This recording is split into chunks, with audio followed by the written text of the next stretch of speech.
welcome to Stuart for now and anybody else that joins in. Tonight I want to go into a introduction to the world I've created as Zurl, the world of the blue sky and sea, and then do a zoom in to where my newest campaign will take place. The Heavens Usurped takes place in, or at least starts in the region of the Anvil Road Protectorate and Stonebar Gate. So the sort of short creation story for Azuril. In the oldest tales, it is said that when the first gods opened their eyes, they saw only two things: water without end and sky without bottom. They searched for stone and root and found none, only waves rolling into clouds and clouds falling back as rain. Believing this was all that existed on Azuril, they believing that was all that existed, they named it Azuril, the blue world, for the sea and the sky were one great color. Later, mountains rose from the depths and continents grew like islands of bone and bark, but the name remained, a reminder that the water and sky were the world's first face. Now, Azuril itself has 7 continents and then a massive string of islands in the middle called the Obsidian Isles, which used to be a um, massive volcano that exploded during some conflict in the past that I will likely detail later. I have each of the continents named and all of the, if I can zoom into them now, the continent of Lam, then the larger names are the countries, and then the provinces or kingdoms in those countries. They're sort of all developed with naming. They don't all have lore and story attached to them. Um, Frostivik has been detailed quite heavily. I have a big thing for Norse mythology, so doing a frozen tundra campaign was something that I really, really want to do at some point. But in the end, I ended up on the continent of Karath, which is the oldest continent on the on the in the on the world of Azuril, and it stretches from Arctic in the south, in the Azuran Ocean, through boreal forest, deciduous forest, grasslands, and then to deserts and dragons in the middle, around the equator, and then does the opposite back all the way to tundra again and the Arctic or subarctic in the north in the Shivering Sea. The scale for Azuril, I didn't export this with the grid on it, but um, the country of Therendor is about 600 to 700 miles from tip to tip, so it's fairly large. So originally when I tried to detail some of these out, I would try to like make the maps of everything, and that was an insane endeavor. Uh, so Therendor kind of wraps itself around, and it's a dwarven world or a dwarven realm that has both surface cities and then cities built under the mountains of the Drenthar mountain range.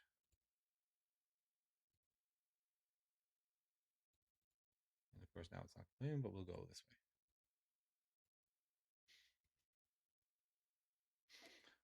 So Therendor itself stretches from the kingdom of Barasmir in the southwest all the way up to the Greyvale Reach and the High Warden Peaks in the northeast.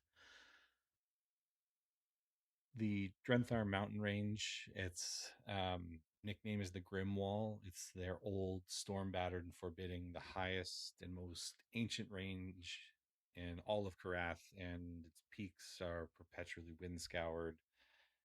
And the passes, both just south of Carindol and through Stonebar Gate, are controlled and told by the dwarves of Therendor. Um, Drenthavar is the highest peak on all of Karath, and is where Carindol is built beneath. It is a historic, very important mountain to the dwarves of Therendor, but I won't get into that too much right now because we're going to go into the Anvil Road Protectorate, which is where the adventure for where the campaign, the Heavens Usurped, starts. Um, Stonebar Gate serves as it's the major city, the capital of the Anvil Road Protectorate, and it is where um, it's a city, a massive city situated between the two mountains with a massive gate in the middle that serves as a toll gate. The towns of Venmark and Lastmark kind of serve as staging or queuing towns um, with busy trade times. If you arrive at Stonebar Gate without your like kind of take a number or your queuing time, you don't get in and you get sent back to Lastmark or Venmark on the other side. So they're just kind of staging areas. They have all the services and they're built to accommodate travels in and out. Um, we'll zoom into Lastmark eventually, and you'll see sort of where they sort of camp on the outside. But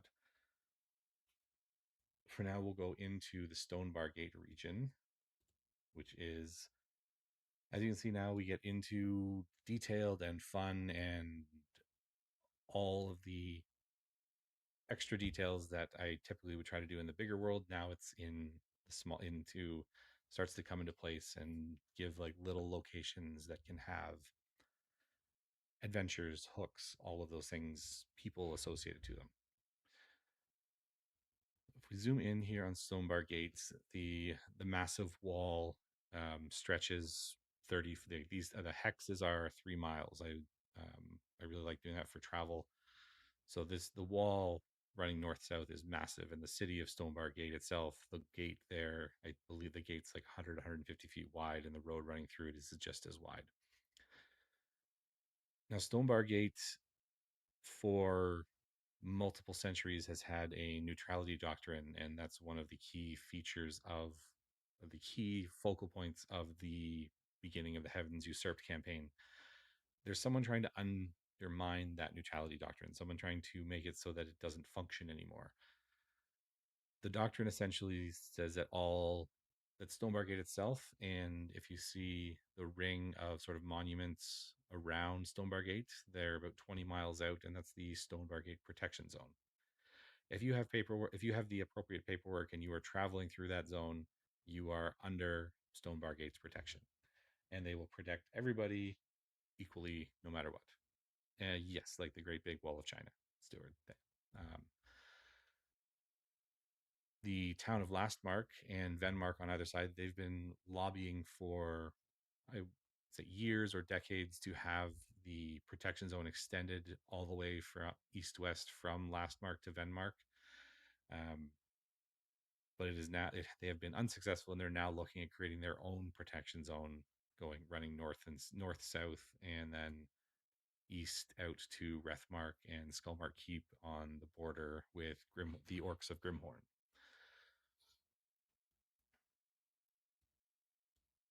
Uh, the Grove of the Violet Record is home to the Violet Record, which is sort of um, they are a religious sect of that worships Anne Hareth, who is the goddess of the record of the world. Essentially, she's the one that taught language and art and painting and taught the people of Azural to write and record. The elves and druids of Tel Aranath, sort of, they have a permanent shift at the top of of their tower, sort of watching the road, so they keep sort of the absolute true record of who passes through Stonebar Gate. The records kept in by the leaders of Stonebar are only as good as the scruples of those recording it. We know humans and greed and things, as much as they have the neutrality doctrine, it is going to become a source of conflict in the discrepancies between the records of Stonebar and the Violet Record, um, or potentially cause conflict. So the trigger for the adventure is convoys traveling the Anvil Road, both north and south, are being attacked from the Mirewood or further north, the Drentwood, by raiders and um, savages attacking from um, the forest and then disappearing. As you can see, like the mountains and the forest to the west of the Anvil Road, and even the hilly plains of the Kethen Ridge and the Hollow Veld offer a great way to hit and then disappear. Um, these the attacks have been frequent, and they seem to have too much information, or they have more information than they should without some sort of inside source. We'll take a quick zoom into the town of Lastmark. If there's any questions, feel free to drop them in the chat, Stuart, or if anybody else has joined. So Lastmark itself, its main exports or its main economy is based around Harwick's Yard on the north side, which is a massive repair shop for caravan type vehicles. Um, if you've come for a long journey and you're broken down or you need maintenance, you go there, or it's your last spot for a tune up on your way out, heading north, heading in any direction. Generally, Stonebar Gate, you're expected to just pass through. You're not expected to stop or stack up. Eventually, I will get the map done for Stonebar Gate, and realistically, it is kind of just like a road, a toll road through the middle, and then the city exists in the high hills up to the on the north and south sides of the road.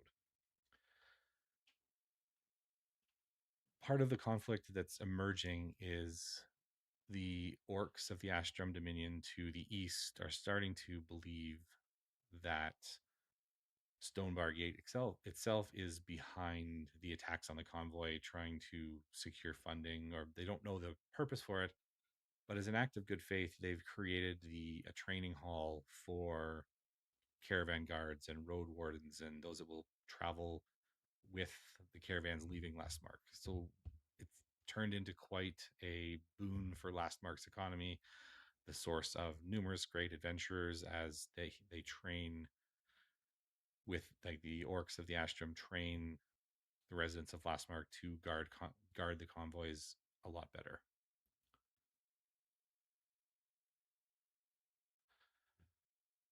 I would think um, it's one of those things, Stuart. I want, like, these people have grown up and they've lived in these towns, so they would kind of know these things. And I'm going to try not to overload the players too much, while also giving them enough information that they're not like, what's going on? Why are we doing this? Similar to, like, I worked on this today. I was working on what each of them knows of the six main gods of the Crown Six. Like, what's the story they were told of these gods growing up? Because obviously there's the lore that stretches back. I think we're in year 4,000 something ish. Um, and I sort of hit some key timelines with the Pantheon going back in history, but they don't know about that history. They know about what they've been taught and what the gods do today and the imagery of them today. Um, that's some of it will be shared up front, like a basic version, but they'll get into. I've created backgrounds from all these gods as well. So if they choose that background, one of those backgrounds, like a an origin background, they'll be given a lot more detailed information about the god that they've chosen. Because if their background is in that god, or they're of that religion, they would have in-depth knowledge of that god. Uh, yeah. So back to the training hall itself. The training of caravan guards, and then the amount that they are paid depending on how successful they are. It's birthing adventures and bringing money to the economy of the town of Lastmark. Um, what other major ones? Forge, Temple, Market. These all have, like, all these cities I built myself. I don't know how many of them I'm going to build, because if we go back out to the region, 1, 2, 3, 4, 5, 6, 7, 8, 9, 10. There's probably 20 small cities or small towns and settlements in just this small region alone. And in the end, if the players end up at one, that's when I will build it. I mean, it's one of those, they exist out there and there's a story behind them, but we don't have exact information at this point on them. The final sort of stop in our zoom in and introduction to Azurill is the small town of Erazar, which is where the Heavens Usurped will begin. Um, it's another little waypoint town, frontier town on the Anvil Road, about a day to 2 days north of Last Mark, depending on if you're traveling as a large convoy that's traveling slow, or if you're on horseback traveling with a small group, you can probably get there in half a day. But essentially, the Erazar will be the starting town, the starting point. I don't have it planned to start in a tavern, which I'm happy for. But essentially, the adventure will start with a road warden riding back to town seeking volunteers to go and save a convoy that is currently under attack. Um, with the idea that the 3 to 6 players that join the campaign, they sign up and away we go.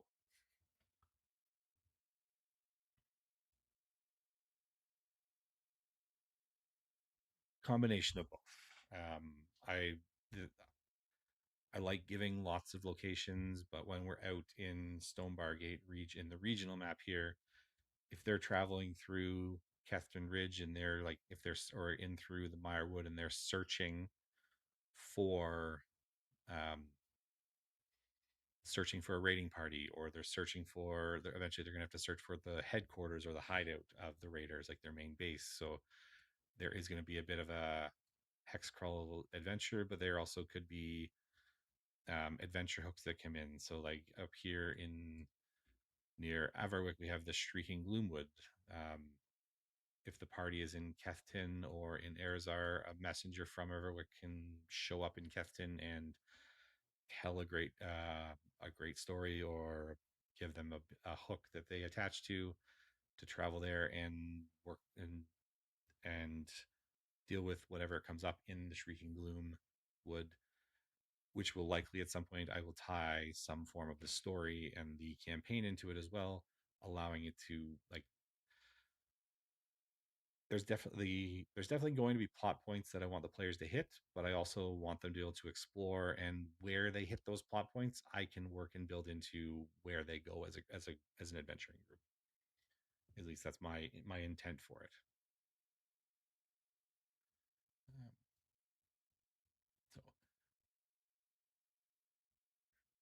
Um, so I've left this. I'd missed this time through.